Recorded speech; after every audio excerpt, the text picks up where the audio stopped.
Olá, eu sou o professor Antônio André.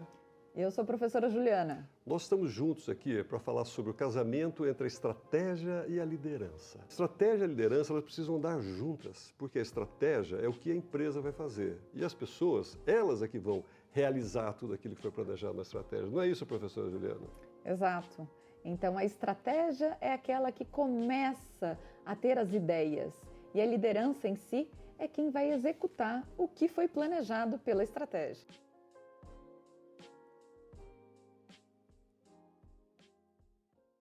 Agora, para isso, a gente precisa formar gente, né? E não é uma tarefa fácil, Não é uma diga-se tarefa de passagem. fácil, né? Porque o que eu vejo é o seguinte, né?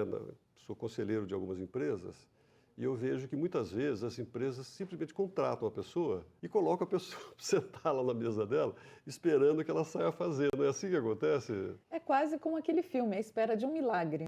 A pessoa pode ter o talento em si, mas se o líder não tiver essa sensibilidade que o talento precisa ser desenvolvido, os talentos, de fato, essas pessoas elas não vão conseguir desempenhar o seu melhor papel, a sua melhor função, ou aquilo que elas de fato têm talento. Então, o líder ele precisa estar ali para desenvolver esses talentos, essa potência que está nas pessoas. Você veja que atrás, né, nós temos uma empresa de contabilidade digital e a gente tem mais de 100 pessoas trabalhando aqui. Dá um trabalho danado, né? Formar pessoas, treinar pessoas, integrar pessoas, né? E muitas vezes o que eu percebo é de que as pessoas, os líderes, como você está falando, eles não dedicam tempo para isso, né? Ou seja, para sentar com a pessoa, para treinar a pessoa, capacitar a pessoa, né? E dar oportunidade para as pessoas errarem, não é isso? É que existe ainda aquele mito, né? As pessoas assumem um cargo de gestão e acham que é só colocar ali aquele cargo em si que traz poder. O cargo sozinho ele não traz poder para ninguém, porque a função do líder é desenvolver e capacitar pessoas para chegar no resultado. Então, se o líder não se apropriar disso, ele vai ser apenas um gestor, aquele que tem o cargo, que acha que domina e ele não é capaz de dominar nem sequer a própria vida. Uma coisa que eu percebo também é que a área de RH, na área de pessoas das empresas, ela deveria ser uma área muito mais estratégica. Ela até às vezes até aparece no organograma, tá certo? Se reportando diretamente ao CEO, coisas parecidas. Mas na prática eu não vejo isso acontecendo. E não acontece, mas tem uma oportunidade para essa área que cuida de pessoas. Ser mais estratégico, atuar melhor, né? Se colocar à disposição das áreas para ver quem são as pessoas que podem ser desenvolvidas, quais são as áreas, é algo comportamental? Falta ali, às vezes, algum direcionamento técnico, algum curso para trabalhar esses talentos. Dessa forma, o RH ele consegue ser mais estratégico. É o seguinte, o RH participando das decisões da empresa, inclusive olhando para o futuro. Ou seja, a gente vive no mercado onde existe uma carência enorme de mão de obra, ou seja, uma dificuldade gigante para você conseguir gente qualificada. Aqui mesmo, para você ter uma ideia, a gente tem posições em aberto o tempo todo, ou seja, nós estamos buscando gente o tempo todo, seja na área fiscal, na área contábil, na área de pessoal, nós estamos o tempo todo buscando. Por quê? A gente coloca o anúncio de uma vaga, primeiro, difícil conseguir interessados. Depois aparecem interessados. Aí a gente recebe aqui, sei lá, 30 currículos. Desses 30 currículos, a gente seleciona 4. Desses 4 que a gente selecionou, a gente vai entrar em contato com a pessoa, aí eles perguntam assim, é 100% online, home office? A gente fala, não, aqui a gente só tem home office na sexta. Então, dos 4 já ficou um. E desse um que está lá, tá certo? Muitas vezes a gente chama o cara para uma entrevista, ele vem na entrevista, a gente gosta dele ou dela, mas quando a gente chama, ele já arranjou outro emprego. Ou seja, é uma dificuldade conseguir gente nessa época. Primeiro, né? A gente entender que existe uma escassez de mão de obra. A segunda coisa é que a empresa, agora falando um pouco sobre a estratégia, ela precisa mudar o tempo todo. Ela precisa mudar o foco do trabalho dela, ela precisa mudar como ela trabalha. Você veja, por exemplo, né? Nós aqui estamos usando inteligência artificial em tudo aquilo que a gente pode. Nós somos uma empresa onde o uso de algoritmos, tá certo, já está sendo assim extensivo desde sempre. Então a empresa vem mudando e a gente precisa ter o RH, tá certo, à frente dessas mudanças para poder nos trazer talentos que acompanhem a mudança da empresa, não só como a empresa atua hoje, mas como a empresa quer atuar no futuro, não é verdade? É isso, porque são 3 fases também que o RH precisa cuidar: crescimento, desenvolvimento e evolução. Entender qual é o perfil desse colaborador, em que momento ele está, é crucial para a empresa e para o próprio RH, porque ele consegue identificar e ver quem são esses talentos e vão fazer o que naquele momento. Qual é esse colaborador, em que posição ali ele pode brilhar internamente. Essa é a função do RH de forma estratégica. Pois é, então você veja, é o RH participando de uma visão de mais longo prazo, né? Tá certo? Não para resolver os problemas de hoje, de amanhã, né? Ou seja, olhando para a empresa a longo prazo, é isso? E essa é uma dificuldade que nós temos, de certa forma, aqui no Brasil. Né? Nós, latinos, talvez tenhamos essa dificuldade, que é não pensar tanto no longo prazo. A gente sai o que chamam aqui, vulgarmente, de sair apagando incêndio.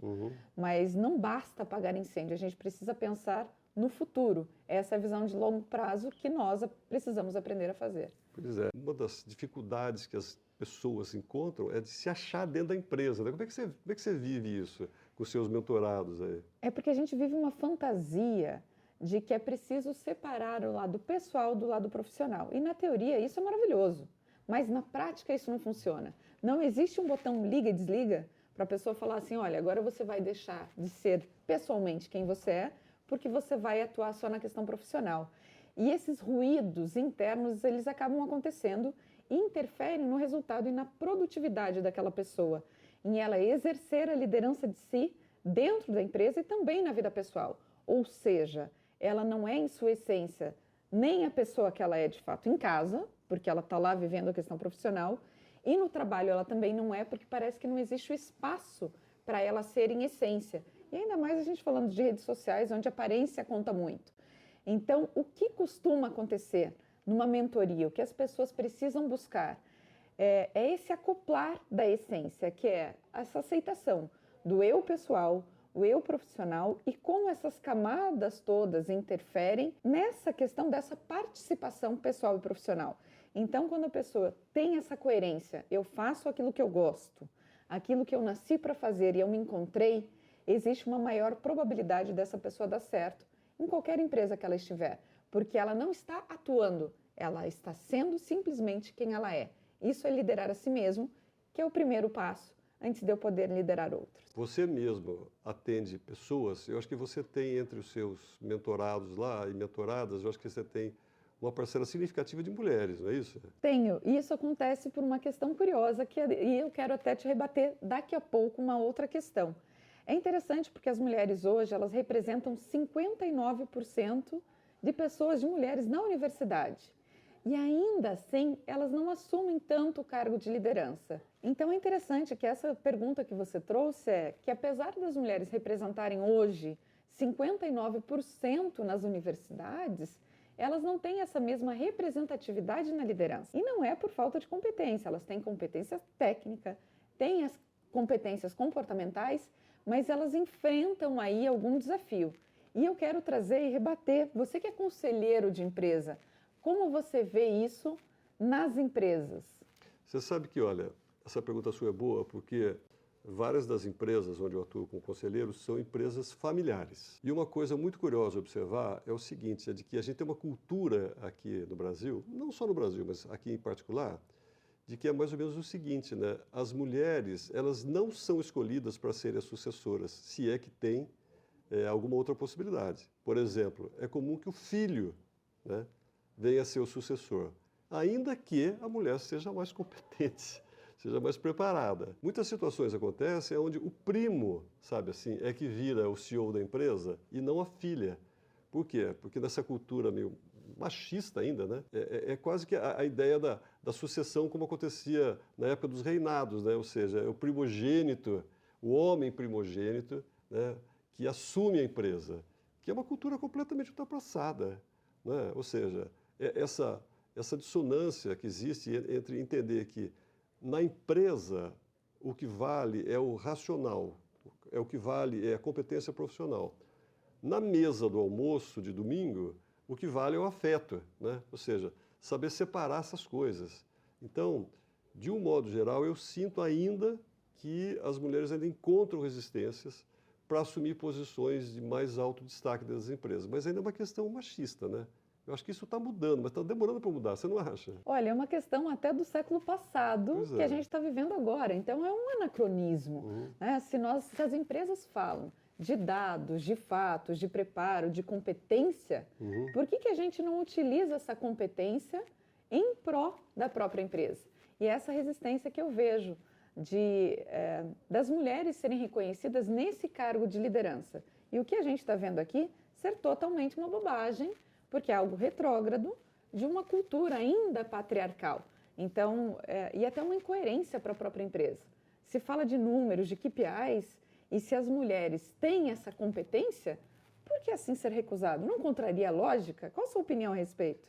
Eu não tenho a menor dúvida disso. Eu acho que a gente está passando por uma mudança e eu sou 100% favorável sabe assim, defendo isso mesmo, dessa igualdade, né? Isso é preciso acontecer.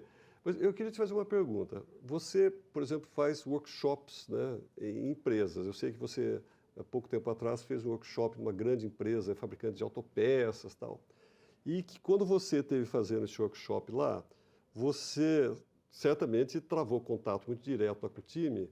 E que tipo não só nessa empresa, mas quais são as dificuldades que as pessoas encontram para trabalhar em equipe, vai? Olha, eu não vou falar das dificuldades. Eu quero falar em uma em particular, que ela acaba interferindo em todas as demais. Dificuldade e ruído na comunicação. É interessante que as pessoas, né, a gente tem telefone, computador, internet, inteligência artificial, e as pessoas estão perdendo essa habilidade do tete a tete, do olho no olho. As pessoas não conseguem se comunicar. E muitas vezes tem ruído. Então, eu até gosto, de uma maneira coloquial aqui, falando que as pessoas deixaram a habilidade de praticar o TBC. Quem gosta de sigla, o que significa? Tirar a bunda da cadeira e conversar com um colega ali do lado. Esse olho no olho, isso faz toda a diferença. Não importa se é numa empresa de serviço, de produtos, de processo ou numa indústria. Nada substitui o olho no olho. Empresa que se comunica bem, que tem o olho no olho, o resultado ele é mais assertivo. E o lucro, inclusive, ele aparece de forma natural. Você sabe que você trouxe um assunto aí? Uma dessas empresas onde eu fiz o planejamento estratégico e sou conselheiro hoje, ela era uma empresa que ela tinha um prédio administrativo enorme, um prédio enorme, tinha muito espaço, coisa que é muito rara hoje, né? É porque ela não está exatamente na cidade de São Paulo, que no Grande São Paulo ela está numa cidade afastada. Então eles têm um enorme espaço lá. E você sabe o que acontecia? Você entrava numa sala, tamanho quase 10 daqui, tinha uma pessoa trabalhando lá. Aí você entrava numa outra sala, tinha 3 pessoas trabalhando lá, sabe assim? Ou seja, a empresa ela estava totalmente fragmentada, inclusive assim, as pessoas trabalhando, tá certo, em salas diferentes. E a primeira coisa que eu fiz foi o seguinte: primeiro, a diretoria toda, eu botei toda a diretoria numa sala só. Uma sala grande, assim, que era uma sala de reunião, fica todo mundo sentado ali, um em frente para o outro.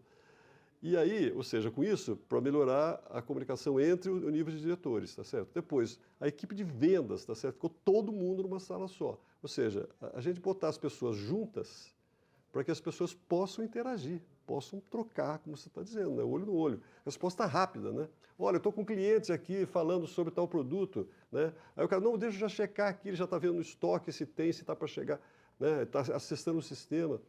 Essa interação, né? Que sempre, por exemplo, o Bradesco, né?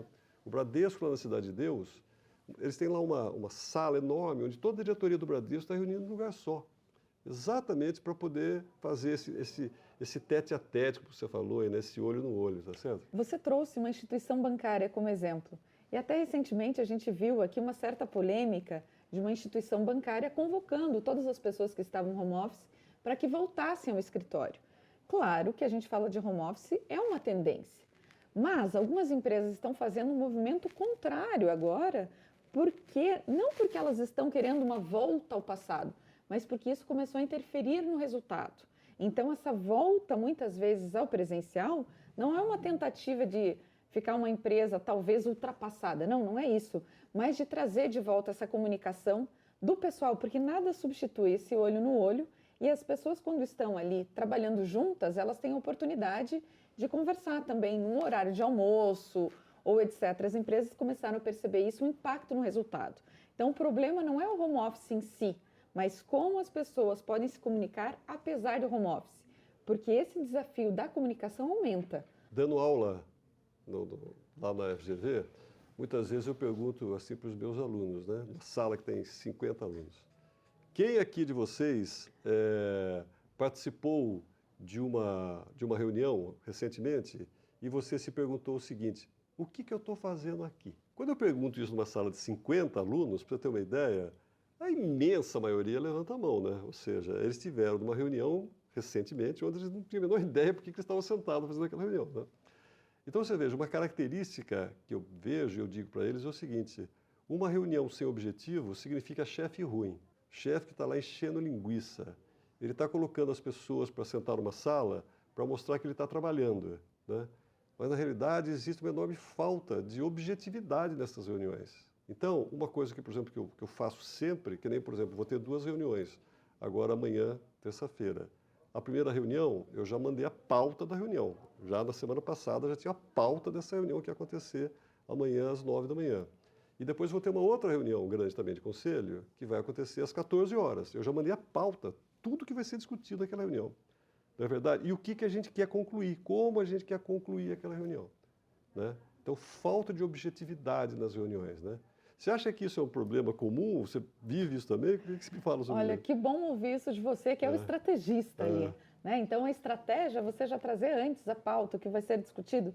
E eu agora vou falar como líder, né? O que eu sinto falta também, além do que você trouxe, é ter, além do que vai ser discutido, quais serão os próximos passos? E quem faz o quê? Com qual prazo? Isso daqui é responsabilidade da liderança, né? Para que as pessoas não saiam dessa reunião com aquela sensação: o que eu vim fazer aqui? Né? Porque quando isso acontece, a sensação é: tá, para que isso serve? Qual o meu papel nisso? Onde eu estou envolvido, implicado nesse negócio? Agora, quando as pessoas sabem o porquê elas precisam fazer, qual é o diferencial delas, a contribuição delas e um prazo dado, faz toda a diferença. Então, que bom que a estratégia aqui comunga da liderança desse ponto. Pois é, você veja, na estratégia a gente usa muito o que é chamado de OKR, né? São os Objectives and Key Results, ou seja, objetivos e resultados chaves, né? E aí significa o quê? Que cada setor, primeiro, a empresa, o que a empresa quer, quais são os seus objetivos e seus resultados chaves. Depois, as diversas áreas das empresas, quais são os seus objetivos e resultados chaves. Os departamentos das empresas, os grupos das empresas, inclusive as próprias pessoas, terem metas pessoais, tá certo? Para saber exatamente o que ela tem que fazer. Agora, isso vem de um plano estratégico maior, né? Mas esse planejamento estratégico ele tem que permear a organização como um todo. Porque você veja, eu sei de muitos casos de planejamento estratégico onde a empresa leva seus executivos para um resort, né? Sabe assim, um lugar lindo, maravilhoso aí, principalmente aqui no interior, na região do Grande São Paulo, reúne os executivos todos lá dentro de uma sala, quase sempre isso acontece assim, quinta, sexta, sábado, o dia inteiro, e as pessoas ficam reunidas lá dentro dessa sala, e à noite de sábado tem um grande jantar, tá certo? Para que as pessoas comemorem a finalização do planejamento estratégico, e vai todo mundo embora no domingo.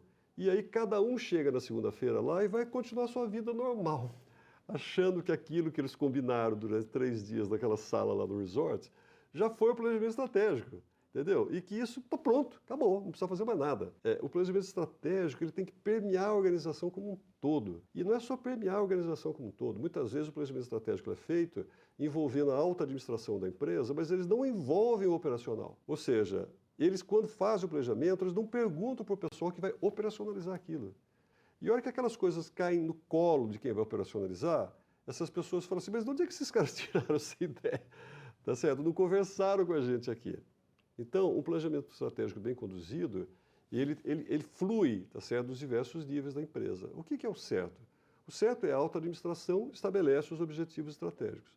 Aí ele convida o pessoal todo da operação, tá certo, para comentar, para debater, para discutir se aqueles objetivos estabelecidos elas são factíveis. Se as pessoas têm os recursos para isso, se a empresa tem o tempo necessário para isso, se a empresa tem pessoas, se a empresa tem dinheiro, se a empresa tem máquinas, se tem equipamento, se tem alianças estratégicas que podem ajudar, né? Ou seja, aí, na medida em que a alta administração debate esse assunto com o pessoal da operação, e o pessoal da operação fala das dificuldades, das restrições, das limitações, aí esse planejamento é revisto, tá certo? E ele é revisto e ele agora é adequado, tá certo, às condições que a empresa tem. Por quê? Porque a estratégia, no fundo, é como a empresa usa os seus recursos, que são sempre limitados, para conquistar e para fidelizar clientes. Então, cada pessoa dentro da empresa está lá para fazer isso. Cada pessoa está lá para conquistar e para fidelizar clientes. Aí a pessoa fala, mas eu não lido diretamente com o cliente. Não, mas você ajuda a quem tem que vender a vender. Seja porque você está tratando de compras, seja porque você está tratando da logística, seja porque você está tratando das finanças, seja porque você está tratando da contabilidade, né? Ou seja, esse claro entendimento de que o planejamento estratégico ele tem que envolver as pessoas. E as pessoas precisam entender claramente o que eles estão fazendo lá. Então, esse trazer um objetivo claro para cada um. Esse é um desafio que o pessoal de RH enfrenta, que as pessoas enfrentam? Mais uma vez a gente cai na comunicação. Quando você disse que precisa começar lá na alta administração e que isso precisa ser permeado por toda a organização, isso vem através de um diálogo. O saber ouvir, que é a característica da liderança, o saber comunicar, esse saber dialogar. É ouvir o que um tem a dizer, apesar de poder ser muito diferente do outro. Quando a gente tem essas inconsistências, a gente consegue chegar num consenso que torna possível a viabilidade da implantação da estratégia. E isso muitas vezes não acontece. Então, a comunicação ela é fundamental, porque quando ela se transforma em diálogo, em saber ouvir o outro, eu garanto que a estratégia ela vai ser cumprida. E aí a gente consegue superar aquele evento que foi um entretenimento, que muita gente confunde, né? A estratégia ela está ali para ser cumprida e executada. Então, não é o evento em si, mas o que acontece a partir do evento de lançamento daquela estratégia. Pois é, aí você veja, né? A gente aqui, no meu contador Prime, nós temos milhares de clientes. E a gente vive situações que são assim, né? Muitas vezes, o empresário e a empresária, eles acham que pessoas representam custos. É muito comum a situação onde o dono da empresa, ou os donos da empresa, né, eles acham que gente é custo. Então, o que acaba acontecendo é o seguinte, né, eles não contratam pessoas, ficam fazendo tudo sozinho, modo de dizer, né? Então, a moça que é a dona da empresa, ela também cuida das finanças, ou seja, ela cuida de contas a pagar, contas a receber, ela cuida de fazer conciliação bancária, ela cuida de tudo. E aí quando a gente fala assim, olha, a gente precisa trazer uma pessoa para cuidar da área financeira. Mas essa pessoa vai custar muito caro. A gente precisa trazer uma pessoa para cuidar de compras. Mas essa pessoa vai cuidar muito caro. Ou seja, elas costumam achar de que pessoas custam caro e por isso não trazem as pessoas certas para as posições certas, não é verdade? É um pensamento um tanto limitado, falta inteligência estratégica aí, né? De olhar pessoas como custo. Na verdade, as pessoas contratadas da maneira adequada, a pessoa certa na sua posição, ela vai economizar para a empresa. E ela pode, inclusive, aumentar o lucro da empresa. Então, é conseguir inverter esse pensamento que é limitado muitas vezes. Pessoa não é custo, é investimento desde que eu consiga. E aí sim, tem 3 áreas: crescimento, desenvolvimento e evolução. Em que momento a empresa está? A empresa precisa ter esse pensamento criativo, um pensamento crítico, que inclusive hoje está bem em desuso, né? Todo mundo delega isso para a inteligência artificial. E, na verdade, o que a gente precisa é de mais inteligência natural, pensante, porque a inteligência artificial só faz aquilo dependendo do prompt que a gente joga. Então, o problema não é a inteligência artificial em si, ela está ali para nos ajudar, mas ela é apenas ferramenta, um pensamento crítico, um pensamento criativo vai muito além da pessoa como custo. A gente precisa olhar aquele colaborador como investimento estratégico para a empresa, para o seu desenvolvimento e para a sua evolução. Muito bem, professora Juliana, muito obrigado pela conversa, né? Eu sou o professor Antônio André, eu sou conselheiro de empresas, eu faço planejamento estratégico de empresas e sou sócio aqui do meu contador Prime. E um prazer estar aqui a professora Juliana. Prazer é todo meu. Eu sou a professora Juliana, também professora da Fundação Getúlio Vargas na área de liderança, consultora e mentora. Se você precisa de uma mentoria, quer desenvolver a liderança de si, acesse o meu canal. Muito obrigado.